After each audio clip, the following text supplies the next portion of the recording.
সাগরের গর্জন যেন দিন দিন আরও ভয়ঙ্কর হয়ে উঠছে। আছড়ে পড়া ঢেউয়ের প্রতিদিনই ভাঙছে কক্সবাজার সমুদ্র সৈকত। এলাকার লোকজন বলছে, ভাঙন ঠেকাতে জিও ব্যাগ ফেলা হলেও ক্ষতিগ্রস্ত হচ্ছে সমুদ্রের পাড়, ঝাউগাছ আর মেরিন ড্রাইভ সড়ক। একইভাবে সেন্ট মার্টিনের বিশাল এলাকাও চলছে সমুদ্রের তাণ্ডব। পরিবেশবাদীরা বলছেন, সমুদ্রের বুকে স্থাপনা নির্মাণের ফলে সমুদ্র তার গতিপথ হারিয়ে ধ্বংসযজ্ঞ চালাচ্ছে। কামরুল ইসলাম মিন্টুর প্রতিবেদনে বিস্তারিত।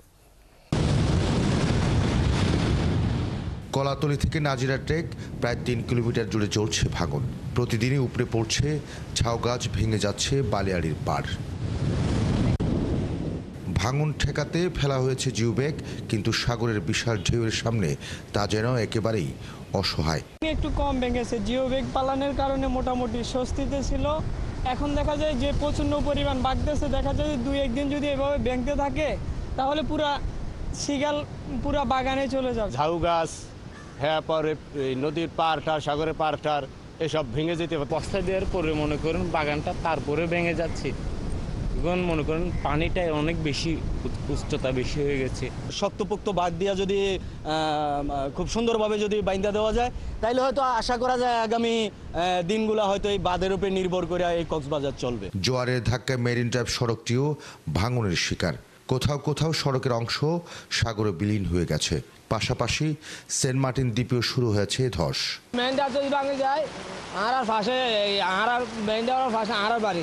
এই রোডটা প্রতি বছরই কি হয়ে যায়, ওই বৃষ্টির মধ্যে বন্যার মতো এর পানি ভাঙি চলে যায়।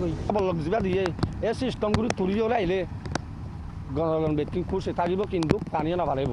পরিবেশবিদরা বলছেন, সৈকতের গতিপথে নানা রকম কংক্রিট ও ইটের স্থাপনা তৈরি করায় সাগর তার স্বাভাবিক পথ হারিয়ে তাণ্ডব চালাচ্ছে।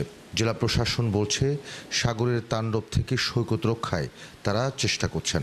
কিছু কিছু জায়গায় যে প্রোটেকশন দেওয়া দরকার সেখানে কিন্তু জিও ব্যাগ দেওয়া আছে।